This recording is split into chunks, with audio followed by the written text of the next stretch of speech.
है। भारत में एक छोटा सा इलाका था, सोन चिरैया। बर्फ, तेज हवाएं और कड़क सर्दी यहाँ के लोगों की सबसे बड़ी परीक्षा थी। उसी सोन चिरैया में रहते थे दीपक और उसकी पत्नी कविता। बाहर बर्फ उड़ रही थी। दीपक आग के पास बैठा था कि कविता बोली, दीपक, इस बार की सर्दी तो लगता है कुछ ज्यादा ही कहर ढाने वाली है। हमें जल्दी गर्म कपड़े और लकड़ी का इंतजाम करना पड़ेगा। कल ही बाजार जाऊंगा, फसल भी बेच दूंगा और कुछ टोकरियां भी। जितने पैसे आएंगे सबका इंतजाम कर लेंगे। बस कोशिश करना। बच्चों और माँ को इस ठंड से बचाना आसान नहीं होगा। शाम को दीपक ठंड से कांपता हुआ लौटा। कहो दीपक, बेचा कुछ? कितने पैसे मिले?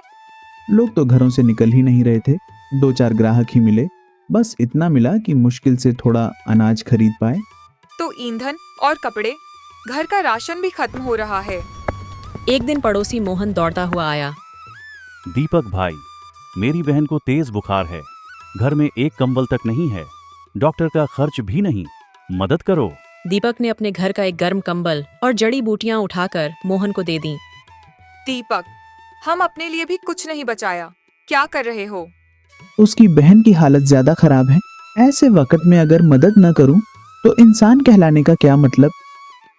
गांव का मुखिया था धवल, बेहद अमीर मगर दिल से पत्थर। साहब, मदद कर दीजिए। लकड़ी नहीं है, कंबल नहीं है, अनाज नहीं है। ये तुम्हारी समस्या है, मेरी नहीं। मेहनत करो। मेरी तिजोरी कोई मंदिर नहीं। उसकी बेटी अनवी सब देख रही थी। पिताजी, इतनी बेरहमी क्यों? लोग मर जाएंगे। तुम चुप रहो। ये गरीब लोग दया के लायक नहीं। अनवी ने ठान लिया, वह गांव वालों की मदद करेगी।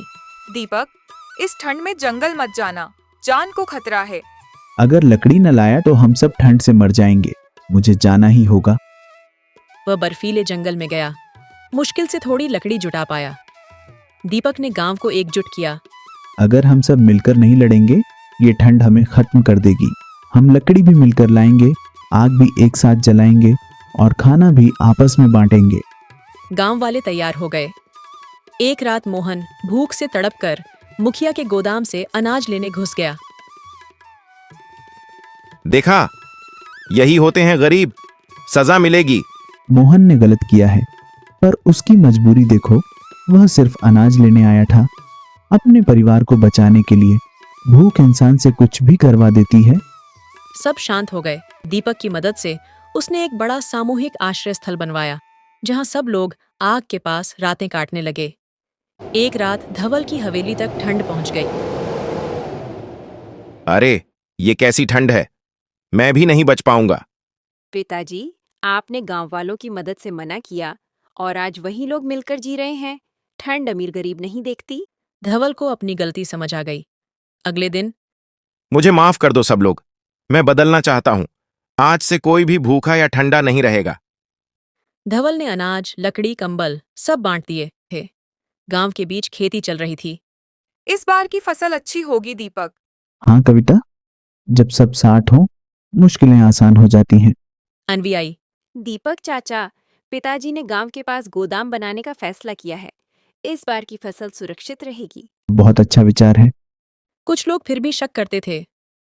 मुखिया का क्या भरोसा। कभी मदद, कभी जमीन, कौन जाने। न बारिश न पानी, फसलें सूखने लगीं। अब क्या होगा दीपक? हम सब मिलकर कुएं से पानी खेतों तक लाएंगे। उम्मीद अभी बाकी है। धवल गोदाम के पास खड़ा सोच रहा था। अनवी ने सुन ली। धवल चुप रहा, पर लालच भीतर बढ़ रहा था। धवल ने एक व्यापारी से सौदा कर लिया, आधा अनाज बेचने का। सुबह गांव वालों को पता चला। हम भूखे हैं और तुमने अनाज बेच दिया।